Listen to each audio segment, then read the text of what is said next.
Well, welcome everyone. My name is Eric Olson. I'm the superintendent of Monticello Public Schools.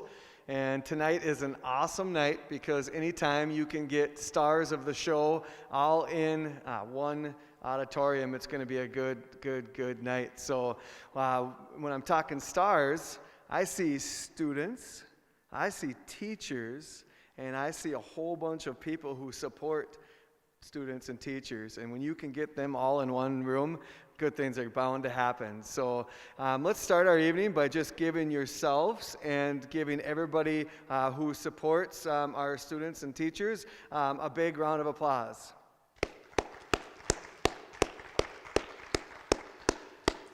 Let's keep that going because I want to make sure that the students get a chance to show off their magic clap. So we're going to do a magic clap, and a magic clap is just one loud clap on the count of three. And this magic clap is for our teachers and for our students. Magic clap on three. 1, 2, 3. Thank you for being here. We are meeting tonight and just offering something that we felt was important. We feel that we are doing something new, and we didn't have a lot of time to put it together.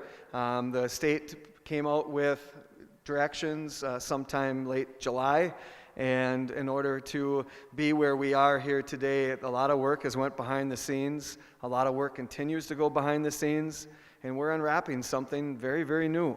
And it can be challenging, but it can also be very, very rewarding because kids and families and teachers are coming together to value education, and that's very important.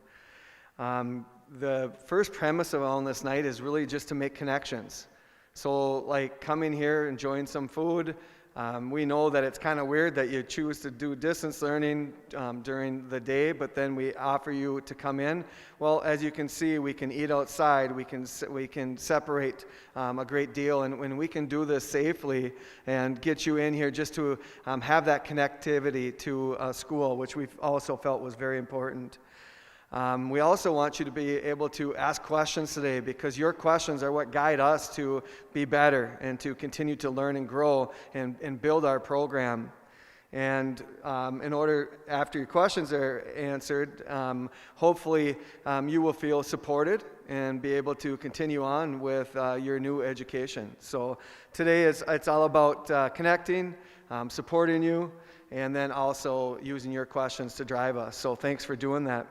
The first people I'm going to make sure that come up here, I'm going to have the principals come up. So Mr. Dockendorf is our principal at Eastview Education Center.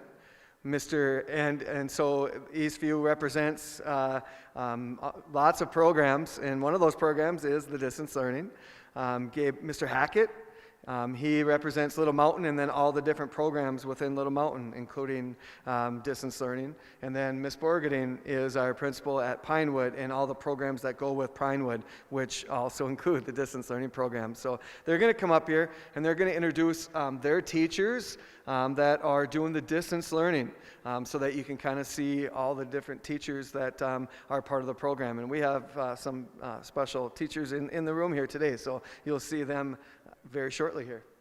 So let's hear it for our principals. Woo!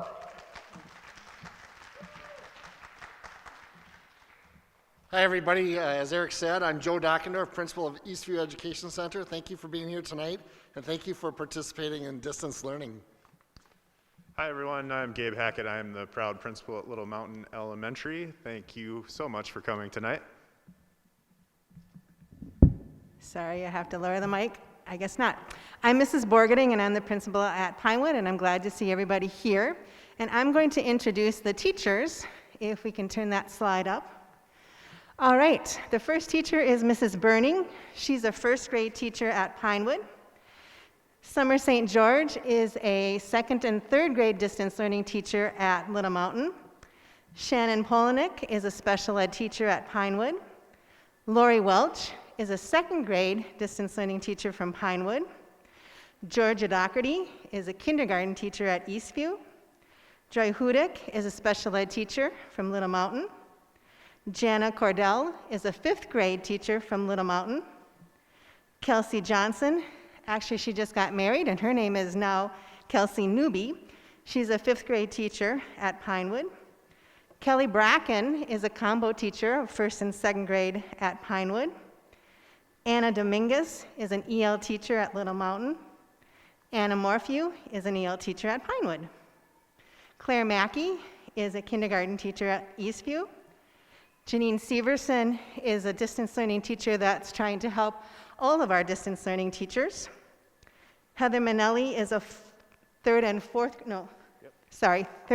grade combo teacher at Little Mountain. Danielle Smith is a 4th grade distance learning teacher. Brianna Graham is a 1st grade distance learning teacher from Little Mountain. And though the picture says Brian Johnson, and though he was wed in March, he is still Brian Hoffman. So those are our distance learning teachers. Let's give them a magic clap on 3. 1, 2, 3. Thank you.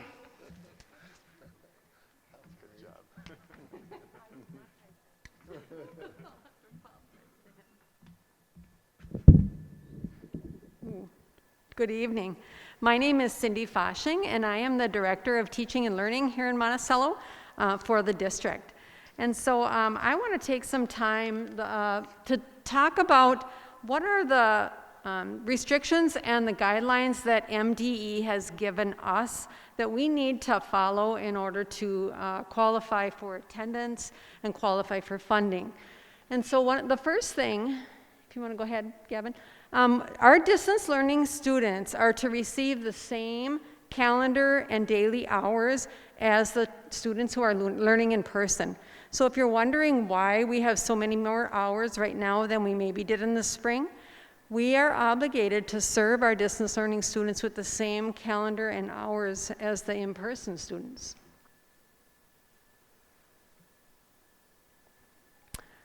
We also want to ensure that all students have sufficient access to technology and internet. And so Sue Height will talk a little bit about that maybe when she comes up. But if you have technology needs, make sure after tonight that you do stop and talk to Sue and Mike, who'll be out in the lobby. But they have done a very good job. You can go on the COVID site on our website. You can put in a request for the needs that you have, and so there's a place to do that. And so we are trying to service as many families as we can, so please let us know if you have needs. We are taking attendance, and we are required to take attendance at least once per day, so that's what our distance learning teachers are doing. And when we have our guest teachers come up and talk about that, they'll talk a little bit about how they take attendance and how that works. We have to follow the same academic standards that the state has put out as all distance learning students and in-person learning students are required to have. So you'll have the same pacing and the same standards as everyone else. You'll also have daily interaction with your teachers, and that is required by the state, and so we are doing that. They also have full access to all of our instructional materials, technology, and curriculum. We're also supporting all of our special education students, multilingual learners, social emotional learning, and so forth for all of our distance learners. And so everyone should be receiving the same quality education as everyone who is in person.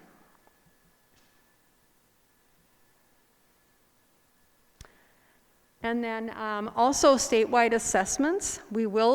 All distance learners will also be required to take the statewide assessments just like the in-person learning students. And right now we're told by the state of Minnesota that there will be statewide testing in the spring, but more to come on that. So we'll see.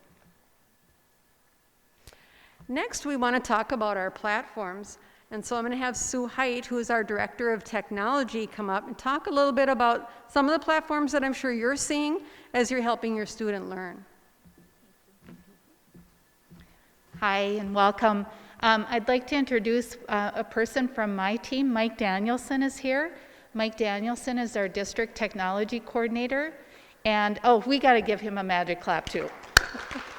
And I forgot to count, so sorry, Eric, I have failed.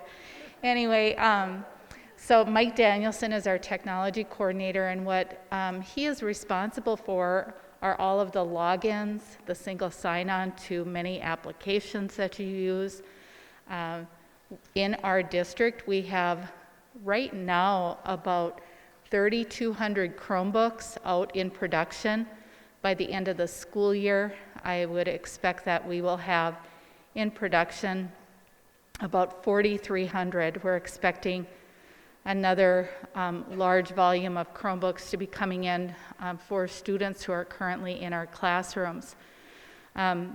So some of the main digital learning platforms that we currently are using, and I'll start at the top right, Infinite Campus. Infinite Campus is the major data warehouse that we use to house all student data. And for you as a parent, the way that you can stay engaged with your student's class is to sign up for the parent portal.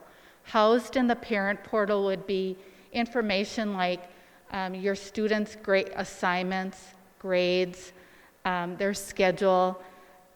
Right now, since your students are on distance learning, transportation is not that important, but we also have all of our food service is a new module that we've added, and any kind of payments that have to be made.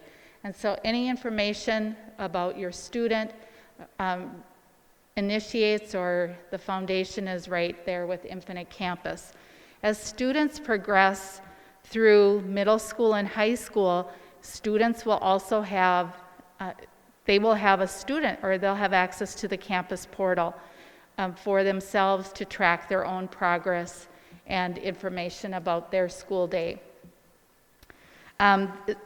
The parent portal and the student portal are available in a mobile app, so you can have, if you have an Apple or an Apple product, or a Google product, or an Android, it would be, there is an app in either the App Store, or the Google Play Store.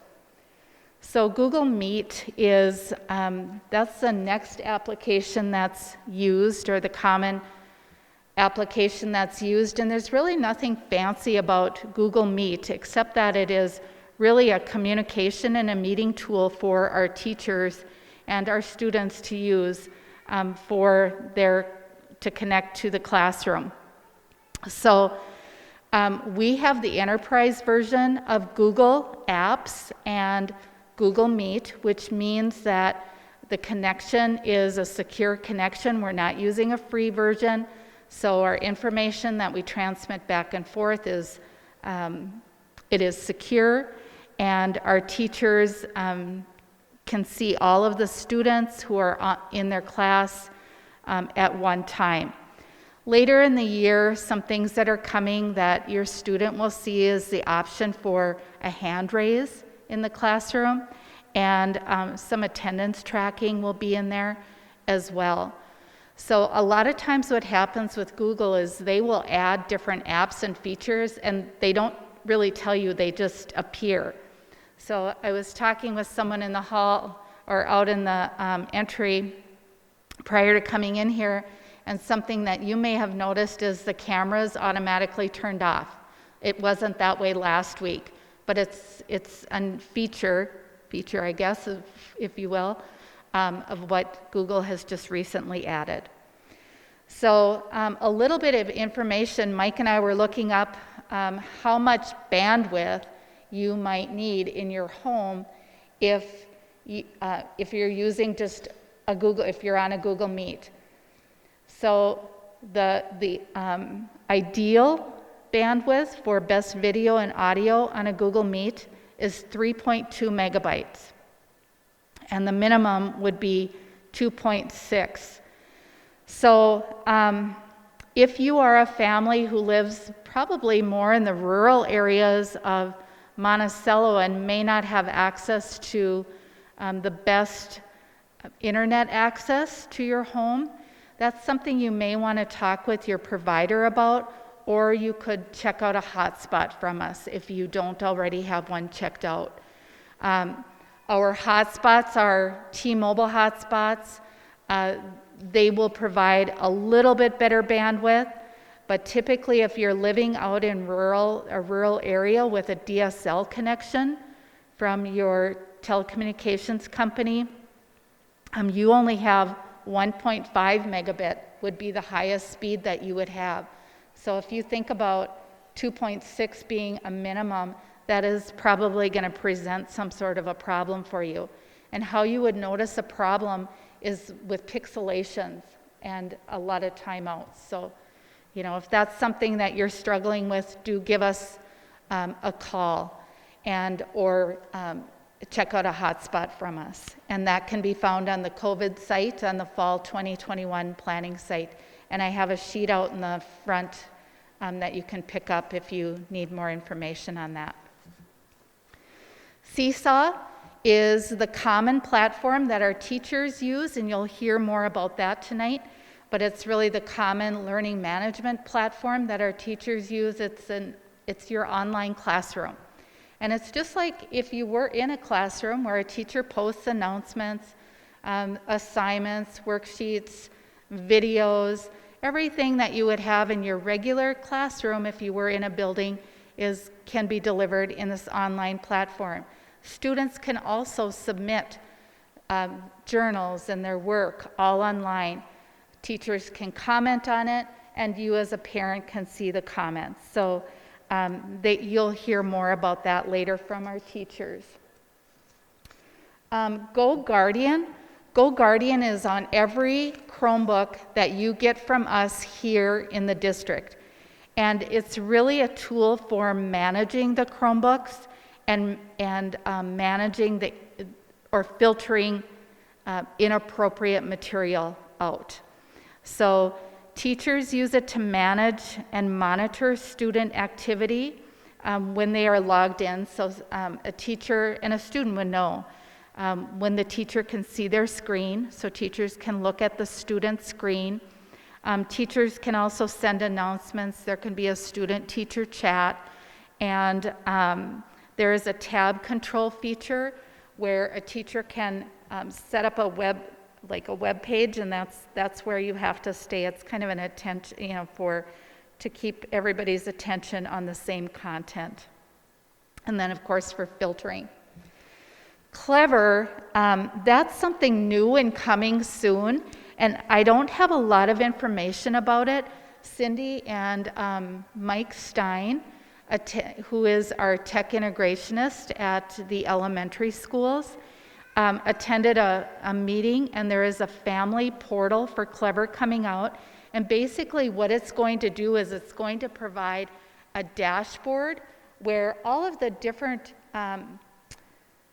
curriculum apps or apps that you use for learning would be available on one dashboard. And so when that's ready, you as a parent will receive some communication about it, and you'll get an invite to join that family portal. So, okay. And again, we'll be available afterwards too, Mike and myself, so please stop by if you have any questions. We are happy to talk with you. Thank you. Thank you, Sue. One thing I forgot to say kind of right from the beginning is that we'll do a little bit of presentation, and then we're going to pause and we're going to take questions from you. So as we're talking and you're thinking about questions, just know that there'll be about 3 different question breaks that we're going to take, and then you'll be able to ask some of these questions, and then we'll move on. So after this slide, I'm going to be taking some questions, if you want to be thinking about that. So this slide just talks about Monticello's digital curriculum. We have a lot of different digital curriculum, but these are some of the main ones that you probably see your student using during the school day.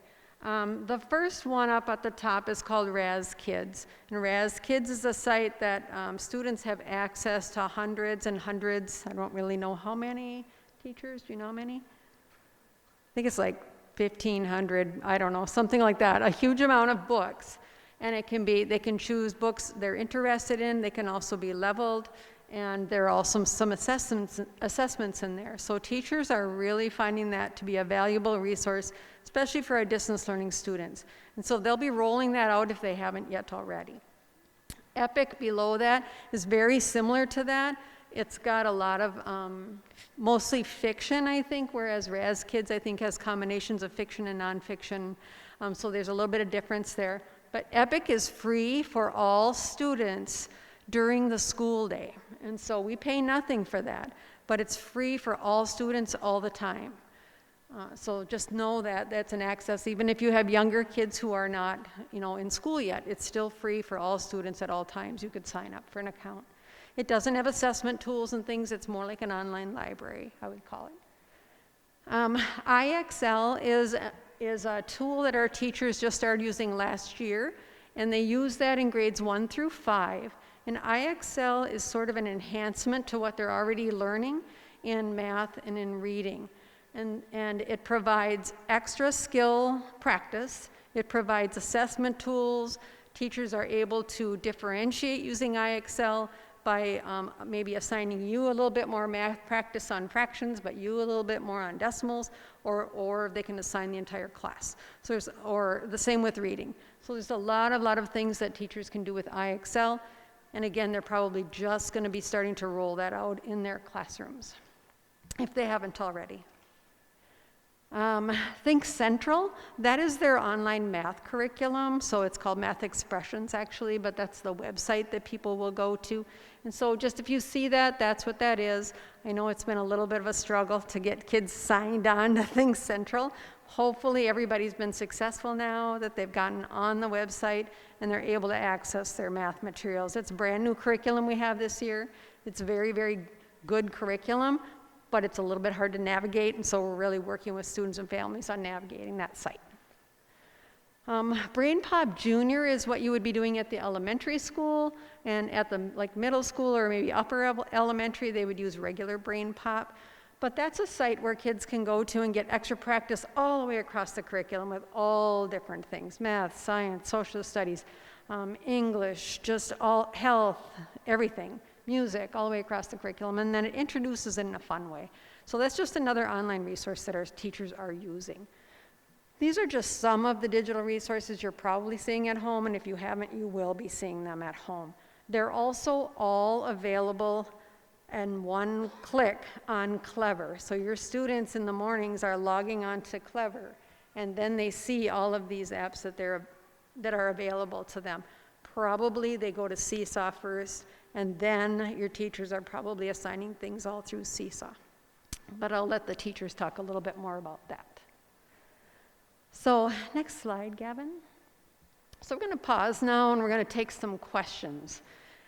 Be thinking about any questions that you might have, and they can be by moms and dads, or they can be by students, but I might need to have some help with our principals or our teachers or anybody who can help answer these questions. Would be wonderful.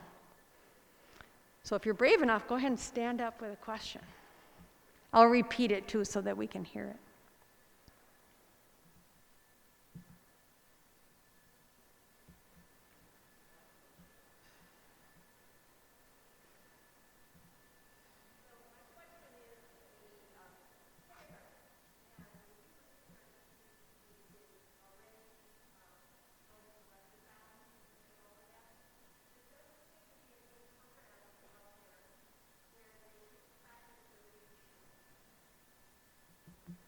So, Mr. Dockendorf, where are you?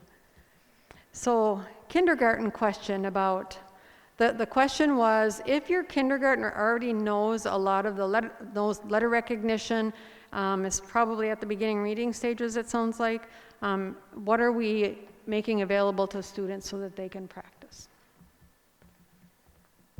What I would recommend is that we get together, perhaps you and the teacher or the three of us, and talk about differentiation and the kinds of things we can do to help your child.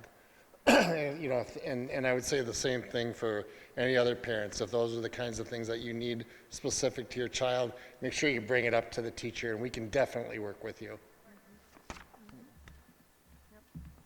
One of the resources that they might be using is accessing some of those two reading curriculum to offer different books and different assessments so they can see what level they're at, and they can provide them different reading materials like that.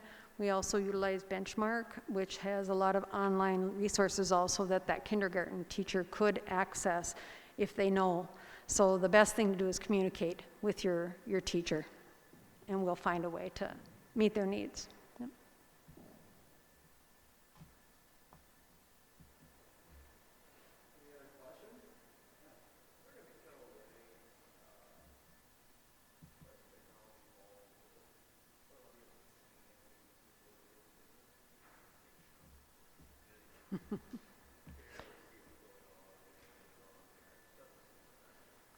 Yep, so the question is there going to be a way to be able to just scan and send student homework rather than parent taking a picture and having to send it in that way, because it does become cumbersome. And so what are our thoughts on doing that?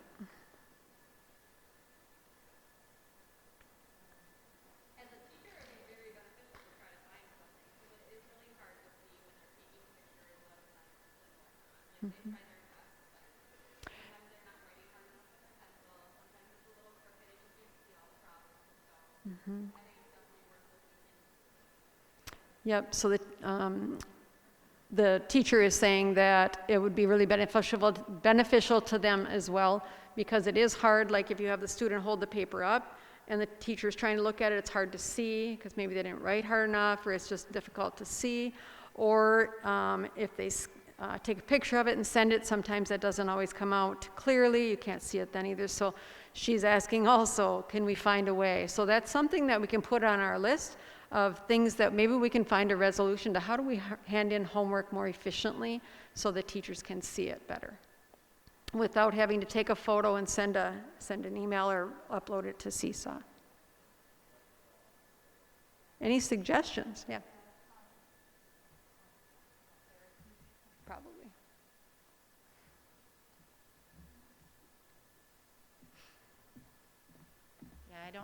At this time, I don't know that we have a better answer. Then we're going to really have to research that, because the camera on the Chromebook does face forward. We have Chrome tabs as an option, but again, I don't know if you'll be able to take, your Chrome tab like a tablet and hold it down. So that is a really good question. So thank you. Linda.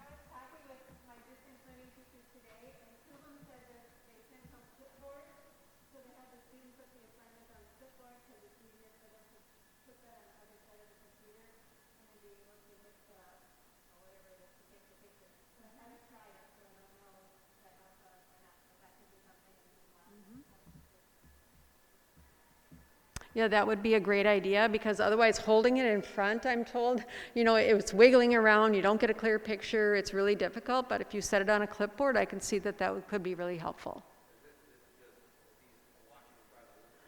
Uh-huh.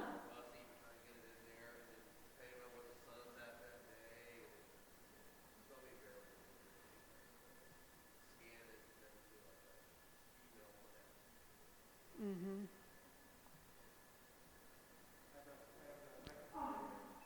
Good evening, and I just see an answer. So all the records that we have over there for the kids, they can use it anytime, because I tend to push my daughter to use it, and she said her teacher don't leave it permission yet, but I know that she did. So I just want to clarify for her or for all the students that they able to use those resources anytime, right?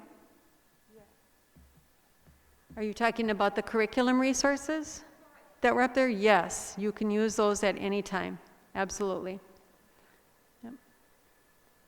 So if you went yourself on Epic in the evening some night, or as kids, and you pick out a book that you like that you haven't been assigned, or you can make use of all of that. Would you say that's true, teachers? Yeah. Okay. Thank you.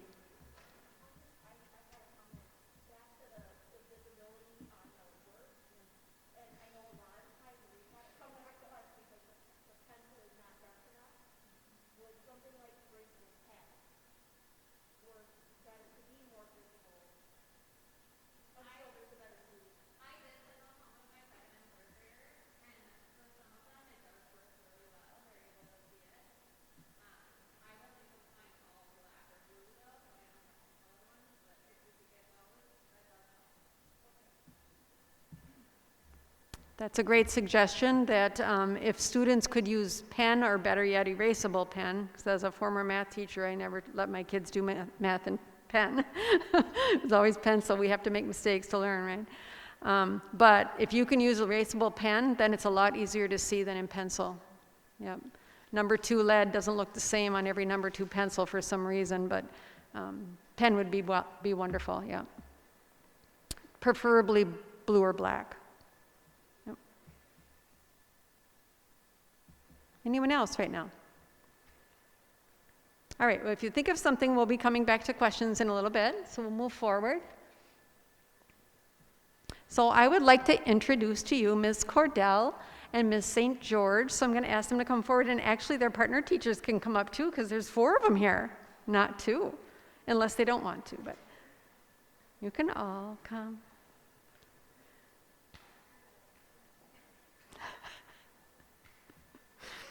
They're declining. So I'm going to let you introduce yourself, and again, remind them what grade you're at, and then just... All right, my name is Mrs. Cordell, and I teach 5th grade at Little Mountain, and I'm the distance learning teacher this year there. Summer St. George. I teach 2nd, 3rd grade at Little Mountain right now. Thank you everyone for coming tonight. Thank you for sharing your children with us. This is very typical for Little Mountain. Pinewood, I know their schedule is a little bit different.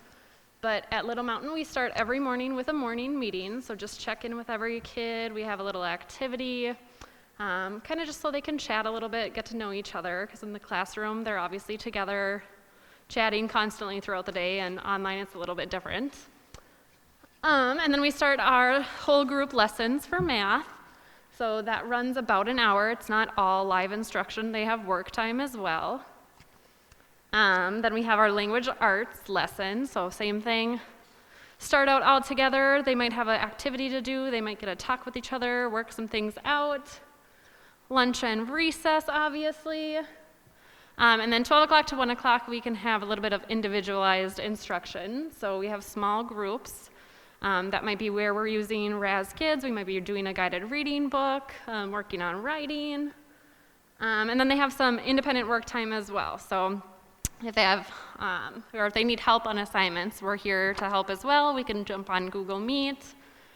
They might be working on Seesaw at that time. Again, RAS Kids, IXL. And then they have specials still, so that's wonderful. They are able to connect with everyone at school. And then we have a wrap-up meeting. So again, just everyone gets together, talk about how the day went, if there's any questions, reminders about assignments. And then we have office hours again. So my urge to you guys is if your child is struggling to come to those office hours, because we are here to help. And I know Jana is very good at this too. She stays on her Google Meet all day, so kids can pop on and off and get that special help. Do you want to add anything? Do you guys have any questions about our schedule? Okay. As a 5th grade teacher, I kind of just stay on my Google Live all day long. So the kids pop in about 9:15. They work on some morning work things. They chit-chat with their friends, and I just kind of sit back and listen to all their conversations, which is really fun. And then we go into math. Our math is usually, since it's distance learning, is taking a little longer than it would in a classroom setting. So we're usually maybe math an hour, hour and a half, depending on how hard the lesson is. And with our new math curriculum, we started with fractions, so it's very hard right now. So I just stay on with them. I get the lesson finished, and then they start working on their independent work. And they just work on their own pace. Some kids go faster, and they have things to do after they're finished to challenge them. And some kids ask for help with every question, or just want to ask if their answer is right as they go on. And I'm just there listening and helping with my camera and helping them figure out the problems. Lunch and recess is pretty much the only time that I usually go offline. And then we all pop back in at noon. And that can be anything for 5th grade, anything from finishing up doing some reading, language arts, or we have started doing science now, so we did a fun experiment today. So those take a little bit longer. So we try to stick to the schedule as much as possible, but some things are taking longer than others, and we just move them to the next day then. The kids are doing really well. They seem to be enjoying some of the topics that we're doing. They always seem really happy when they get on in the morning, and so that makes me smile, and they're laughing and telling jokes, and it's really fun. I stay on usually during specials also, just because I work on things while the kids are gone doing specials, and then they just pop in when they're done. They have kind of like a snack and can chit-chat with me and their friends during that time while we're waiting for everybody to come back. Our wrap-up, we have groups at 2 o'clock, so a lot of kids go off to different groups that they're in. And then we just kind of wrap up what we need to get done for the day, what they need to finish, and then from 2:15, 2:30-ish to about 3:15, I just call it a study hall. And so the kids come in and out when they need help. When they're finished with all their work, they can leave. And they're doing a really good job knowing what they have to get done and making sure it's finished before they leave. And that's also a time that I can help them if they're stuck on their math or anything else that they were finishing up for the day. So my schedule's just a tad bit different because I like to stay online the whole time so the kids can hear me when they're on Seesaw. They can still talk to me and ask me questions about what they're doing. So that's our 5th grade day. Yeah. No such thing. Yep.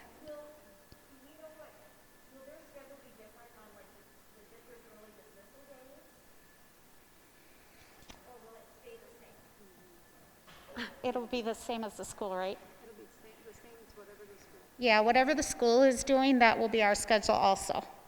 So, yeah, if it's a half a day, we'll be done early also. 'Cause a lot of those are.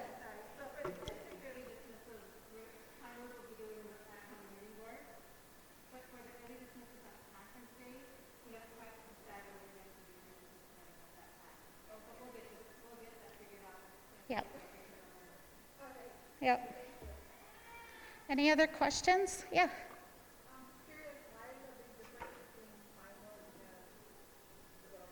Yep.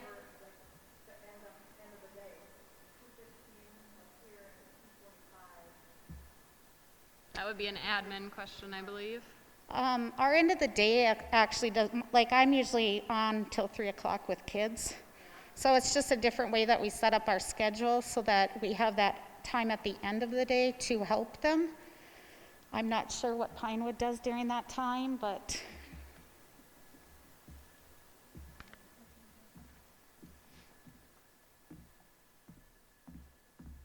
So, hindsight's so easy, right? When we sat and we decided what to do with our distance learning schedules, we came up with a template. And then the template was brought back to each school, and each school kind of came up with a schedule that worked for them. So as Jana said, when I talked to my 4th and 5th grade teachers, sometimes they're needing more time to work with the kids because they're how many standards they have and the level of thinking that's involved. So the teachers right now, as we talk about their schedule, say the kids and themselves are really getting into the groove, so they kind of want to stay the same.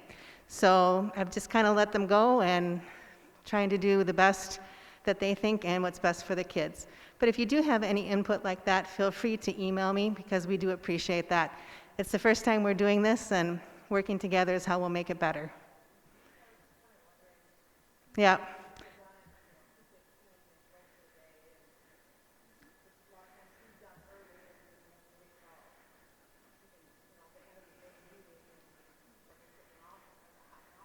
Yep. So what the parent is saying is at Pinewood, a lot of times it's more independent work, kind of like office hours, but they have that wrap-up meeting. And so sometimes kids are having to stay on a little bit longer even though they've completed their work to come back. All I can tell you is I've kind of asked them, is that something we can change?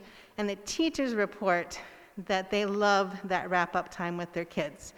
So, but again, I think any input you can give us is always helpful, so thank you for that.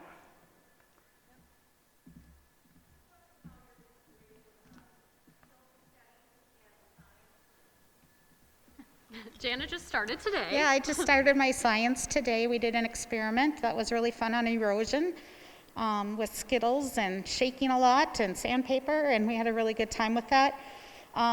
At the beginning, since this is so new to all of us and there was so much technology involved, we kind of just tried to start with the reading and math. And as we go on, we will be adding in certain things that we need to get done also, like I just added science in this week. And then once we get in a groove with science, we also do health during that time. So I kind of split mine up where I do health, science, and then we'll be adding social in at that point too. So kind of be rotating around what we do each day.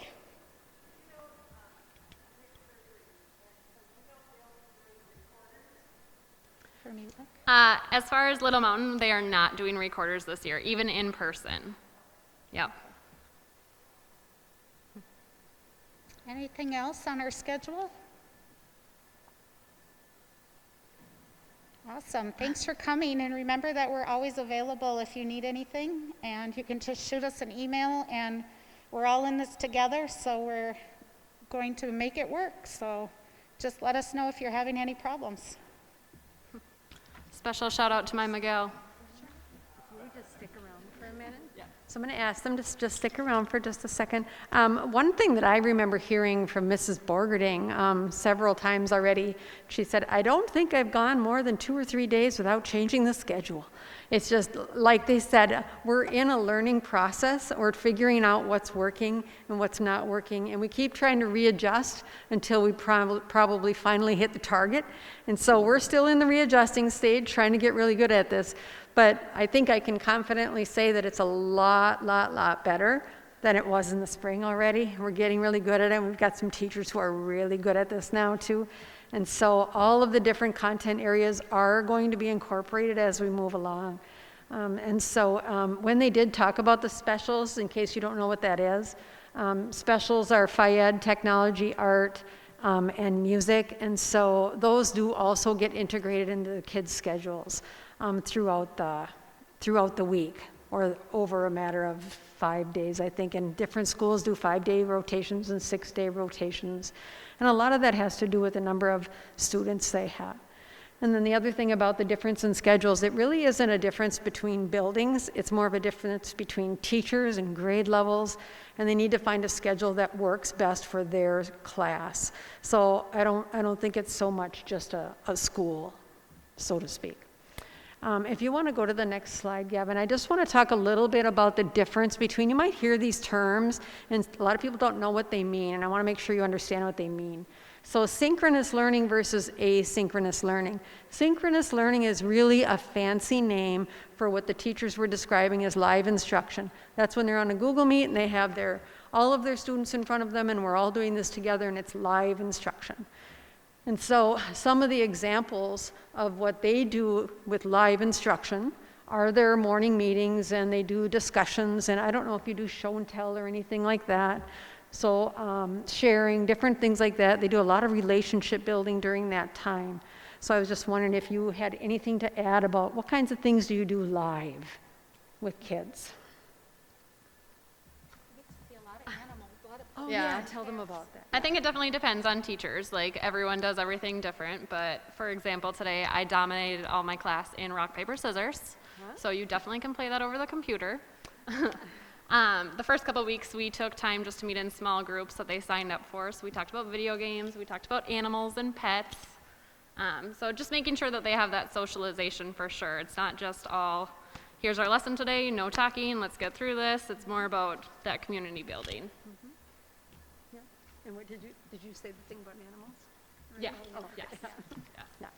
So I loved all the stories that I heard about all the different animals and all the pets, and comparing pets with each other and all of that. So that's awesome. Anything you want to add to that, Janet? No, just the socializing piece is a big part that, sometimes we have to be muted, and sometimes we can just let them have a conversation. So working on making sure our mute button's on and off, I think I say that 1,000 times a day. So, but yeah, there's a lot of time, we like the socialization part for the kids that are distance learning. Yep, very important. So then the other type of learning is asynchronous, and that means that we're not live instruction. So that's more independent learning. Teachers may post things on Seesaw for students to work independently. It may be a recorded lesson, it may be a recorded greeting, it might be instructions, it might be assignments, it might be a test or quiz. But asynchronous is when you're not live with your whole class or teacher, where synchronous is you are live, just so that you know the difference between the two. You want to move forward, Gavin? Some of the other services, just really quick, that we do still provide as well. Thank you very much, ladies. I appreciate your help. We still provide the ELL services, and so if you receive those services, you should still be getting those as a distance learning student. If you're not receiving those and you think you should, please contact your principal. Special education services are still provided. Our second step curriculum is being implemented through distance learning, and they should be getting the second step lessons. They'll also get the bullying prevention and the child protection lessons, just like all of the other students are getting in person. And some of those lessons are provided by the classroom teacher, and some are provided by our social workers.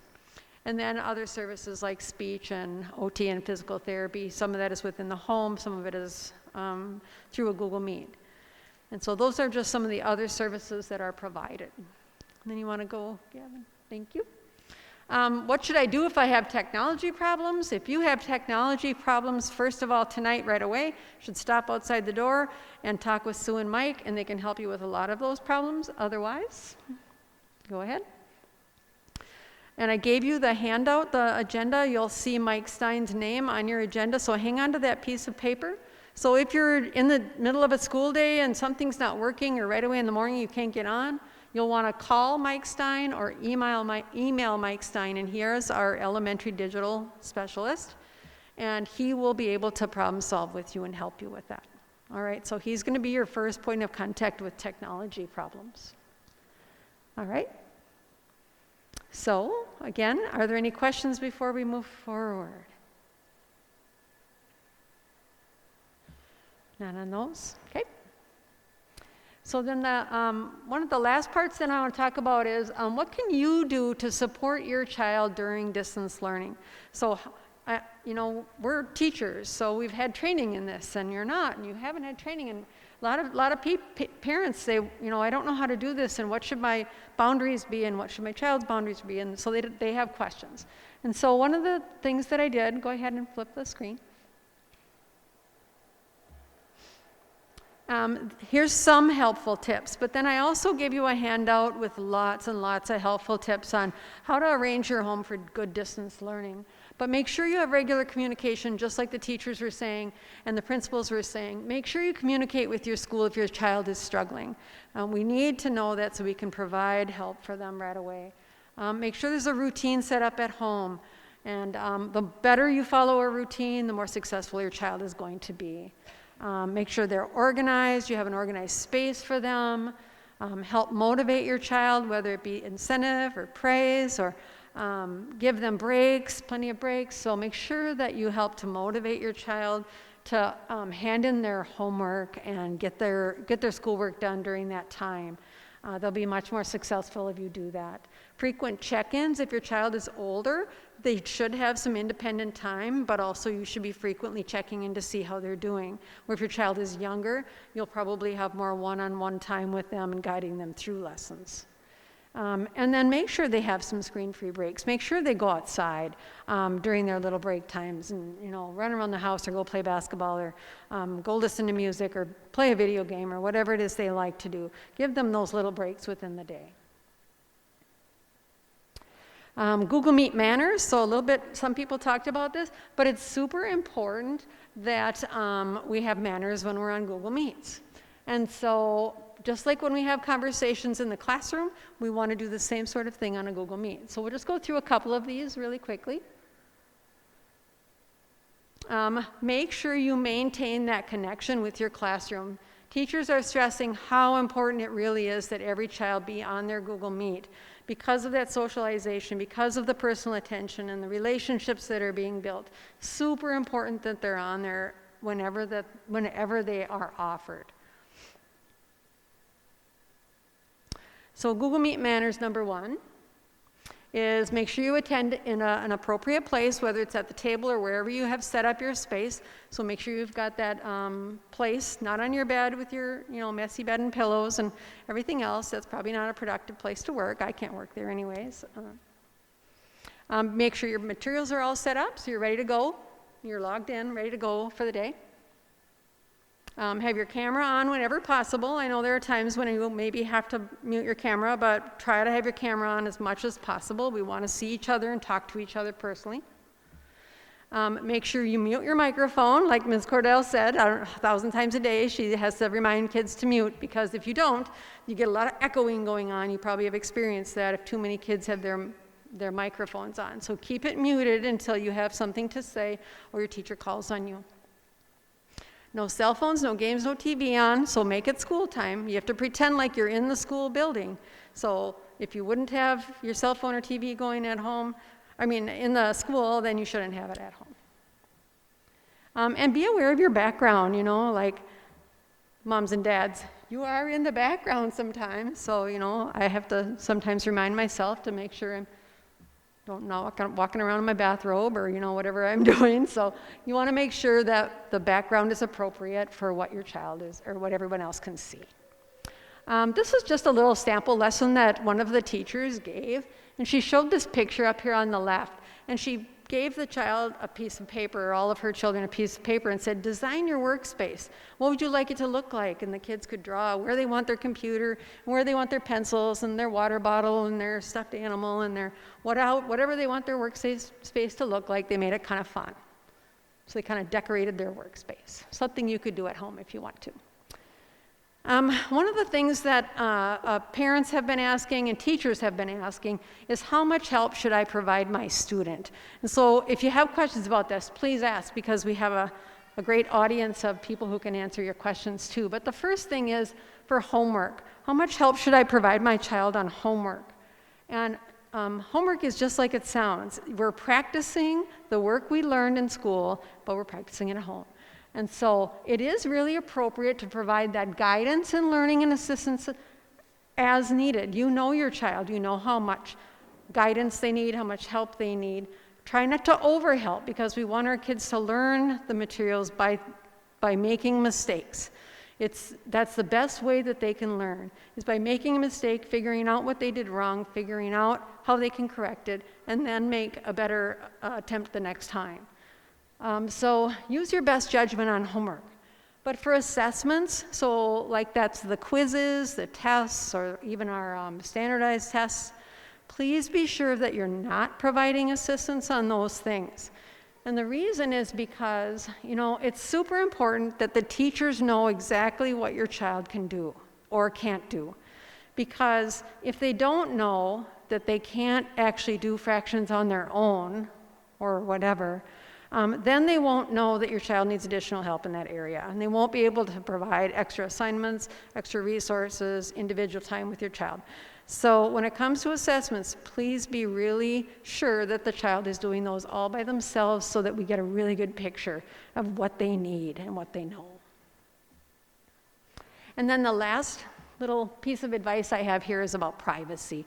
A lot of concerns about student privacy, and one of the things that we want to say is, please honor the privacy of the people in the Google Meet. So honor the privacy of the students who are on there and the teachers who are on there by not recording and not taking pictures of the learning situation.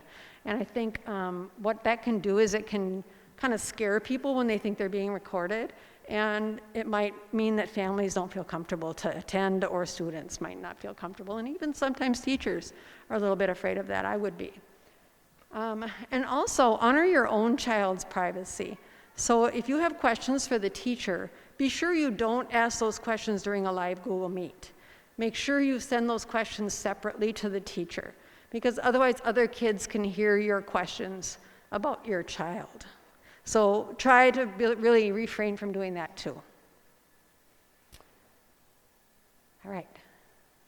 So, questions about that? Almost done. Or anything else that you've forgotten to ask so far? How are we doing? How do you discover patience? My grandpa used to say, count to 20 backwards, right? Breathe deep. You could go to our website, and there's a virtual calming room. You can go in there, and there's so many great things on there that will help you and your child. There's nothing, I think, more difficult than teaching your own children. That's always been my experience. I have 5 children. I was their teacher for all 5 of their math classes, and that was really difficult to sit with them at home and try to help them learn. And so I know what you mean. So how do you discover patience, was his question. Does anybody have some advice for parents on how to handle that with your child when you need a little more patience?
Yep.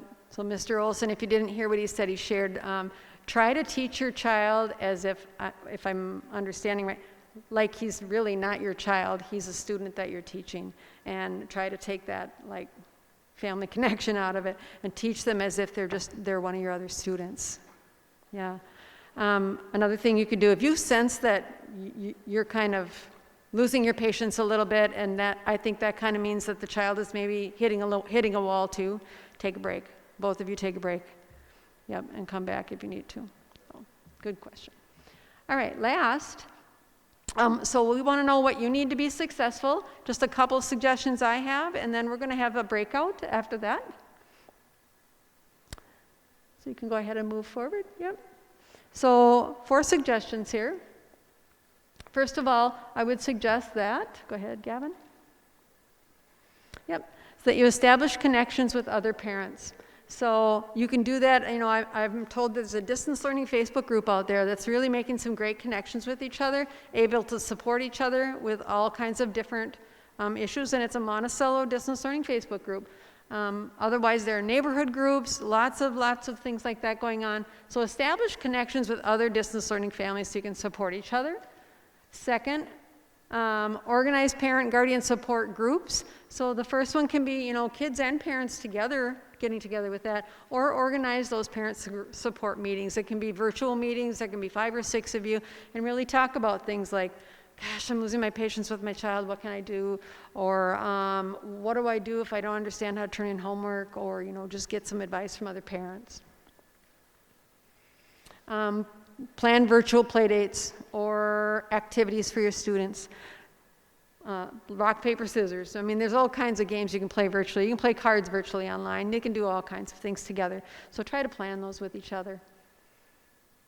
And then also, you could create homework partners. So 2 parents and their 2 children, and you're both in the same grade. Let's get together at 3:30 or whatever, and let's be together and try to accomplish this homework together if we don't get it. So establish like teams, little homework teams if you want to, and that could be super helpful for you as well. So what we want to do is we're just going to be out in the hallway and be available for questions. So anyone who has any questions, so Mike and Sue are going to be out there with their technology. If you need help with password resets, if you need help with Infinite Campus, if you need help with any of those platforms, if you need help with hotspots, different things like that, please stop and talk with them. Otherwise, the rest of us will be out there to answer questions too if you want to stop by and talk with us. So before we close, is there anyone who would like to say anything else or add anything else to our evening? Thank you. We really appreciate that you came. I know that's difficult to do. You've chosen distance learning for safety reasons, and we really appreciate that you came in, and we tried to make it as safe as possible, but sometimes it's easier to talk in person. Yes, young man? Go ahead. Can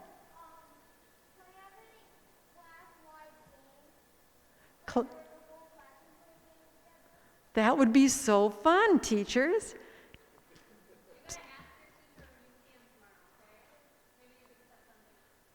That would be super fun. He's asking, can we play some class-wide games that are virtual online? And absolutely.